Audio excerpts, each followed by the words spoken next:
በስመ አብ ወወልድ ወመንፈስ ቅዱስ አሐዱ አምላክ አሜን። ሰላም እግዚአብሔር ይልሕልኩም እዛ ልድህር ምን ተከታተልኩ ከመሐደርኩ እግዚአብሔር ይመስገን።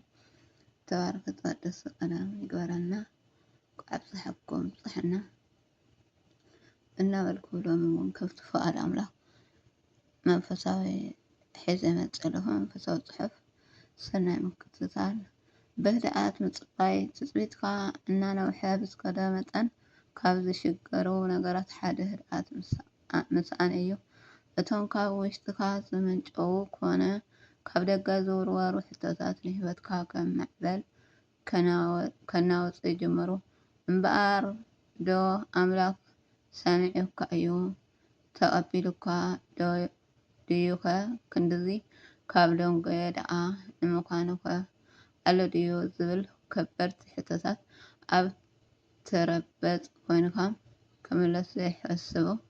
ክምለሱ ዘይሓስቡ እዚኦም ሕቶታት ብሓይሊ እናናወፁ ተቆጻጽርካዮን ሰዒርካዮን ኣብ ልዕሊኡ ደው ኢልካሉ ዝነበርካ በደልካን ድካምካን ክስዕርሩ ዝገብሩ ሓደገኛ ኩናት እዩ። ከምቲ ነቢይ ኢሳያስ እቶም ርስኣን ግን ከምቲ ዝናወጽ ባሕሪ እዮም፣ ክሃድኡ ኣይክእሉን እዮሞ ማያት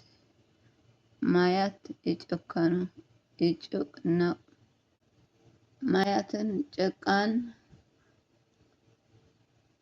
ርስሓትን የውፅእ። ኢሳያስ ምዕራፍ 57:20 ዝብል ክትህድእ እንተዘይክኢልካ ንትጽቢትካ ኣብ ምዕራፍ ክትበጽሕ ኣይትኽእልን እካ። ብመሰረት ምንዋፅን ዘይምህዳእን ናይ ርስእነት መግለጺ ባህረይ እዩ።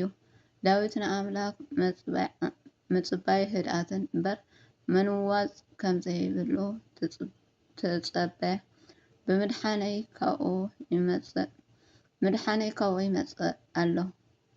ከውሐይን ምድሓነይን እምባይን ንሱ ጥራይ እዩ። ኣዝያ ይናወፅን። መዝሙር ዳዊት 62:1-2 ካብ 2-6 መዝሙር ዳዊት 78:5 መዝሙር ዳዊት 21:7 ንረክቦ። ኣብ ካሊእ ድማ ህድእ በል እሞ ኣነ ኣምላክ ምዃነይ ኣስተብህል እዩ ዝብለና። መዝሙር ዳዊት 46:10 ከም ክርስቲያን መጠን ከዓ ውሽጥና ክናወጽ ከሎ ከመይ ጌርና ከም እንህድኦ ክንፈልጥ ኣለና። ዳዊት ነፍሰይ ክትዕልብጥ ከላ ንነፍሰይ ሕቶ ይሓታ ነይረ። ነፍሰይ ንምንታይ ትጉሂ? ንምንታይስ ኣብ ውሽጠይ ትህውቀኒ ኣለኺ? ስለ ምድሓን ገጽ ገና ከመስግና እየ እሞ ተስፋኻ ኣብ ኣምላክ ግበር እናበለ ይጋንሓ የጽናዕንዓን ነይሩ። መዝሙር ዳዊት 42:5-11 ኣብ ምህዳእ ጽቡቕ ከም ትዕወት ከዓ ኣረጋግጽና እዩ።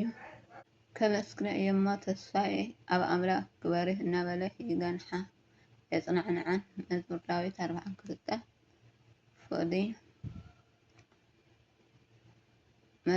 42:5-11 ኣብ ምህዳእ ጽቡቕ ከም ትዕወት ከዓ ኣረጋግጽና እዩ።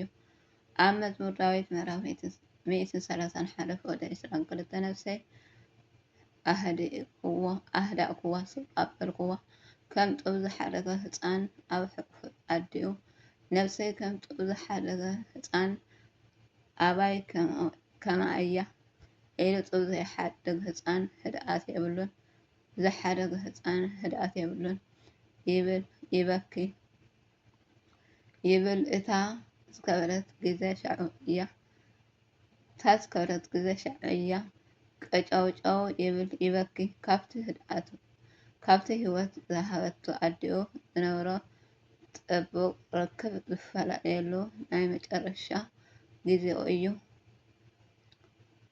እታ ስድራ ድማ እዛ ፈላጥ ብኩሉ መንገዲ እተረጋግእ ተፈተነ። ዳዊት ድማ ነቲ ቀጫውጫው ኢሉ ምህዳእ ዝኣበየት ነፍሲ ከመይ ገይሩ ከም ዘህድኣ ዝተመከሮ ኣብነታዊ ሰብ እዩ።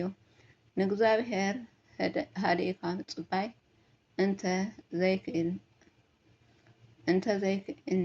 ንክርስቶስ ዝኾነ ካሊእ ኣማራጺ መንገዲ የብልናን። እቲ ዝመልእካዮ ጭንቀ ርስሓትን ናይ ኃጢአትካ ናብ ገጽካ ከይትፍአ ከሎ ንነፍስካ ምህዳእ ተላመድ። ዝበቃ ኣገዳሲ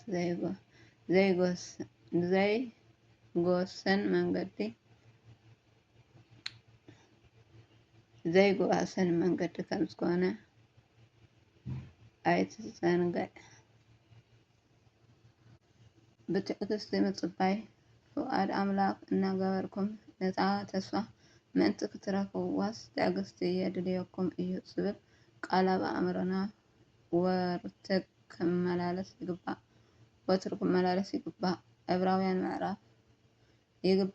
ዕብራውያን ምዕራፍ 10:36 ቦና ዳዊት ንእግዚኣብሔር ተዓጊሱ ብምጽባይ እዩ እግዚአብሔር ድንን መልስን ከም ዝሃቦ ክገብሮ ዝከኣለ። ንእግዚኣብሔር ተጸበኽዎ ንሱ ናባይ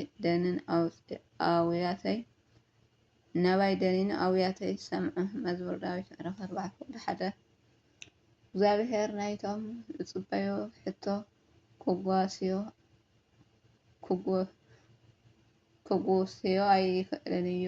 ምክንያቱ እግዚአብሔር እቶም ንዕኡ ንጸጋኡ ዝጽበዩ ሰባት እዩ ዝሕጎስ። እግዚአብሔር እቶም ዝፈርሕዎ ንጸጋኡ ዝጽበዩ ይሕጎስ። መዝሙር ዳዊት ምዕራፍ 147:1-11 ኣቦና ኣብርሃም እውን እቲ ዝተዋህቦ ተስፋ ብትዕግስቲ ተጸቢቡ እዩ ረኪብዎ። ዕብራውያን ምዕራፍ 6:15 ናይቶም ተዓጊሶም ዝጽበዩ ሰባት መፍጸምታ እግዚአብሔር ከመይ ገይሩ ከም ዝጸበቐ ካብ ኢዮብ ዝዓበየ ኣብነት ክርከብ ኣይከኣልን እዩ። ያዕቆብ ምዕራፍ 5:7-11 ጎይታ ኣብቲ ፈታኒ ዝኾነ ናይ ምጽኣት መከራ ንነፍስኩም ብትዕግስትኩም ከተጥርይዎ እኹም ብምባል እታ መንኮ መንገዲ ትዕግስቲ ምዃና ኣነጺሩልና እዩ። ወንጌል ሉቃስ ምዕራፍ 21:19 ትዕግስቲ ዝሰኣነ ግን ነቲ ኣጥርይዋ ዝነበረ ነፍሰይ ክስእና እዩ። ስለዚ እግዚአብሔር ብትዕግስቲ ኢዮብ ካልኦት ዕዉታት ቅዱሳን ክባርከና ንጸበዮን ከነጥርይን እናጸለይና ከነጥርዮን ክንሕልዎን ንጽዓር ይብለና ቃሉ። ስረ ቃሉ ናይ ቃል ባለቤት እግዚአብሔር አምላክ እስከብረን ተመስገነን ይሁን። ትነጥን ዝብረን በአፍት ባለ መላእክት ዓለም መስዋዕት እግዚአብሔር ወለወላዲቱ ድንግል ወለመስቀሉ ክቡር አሜን።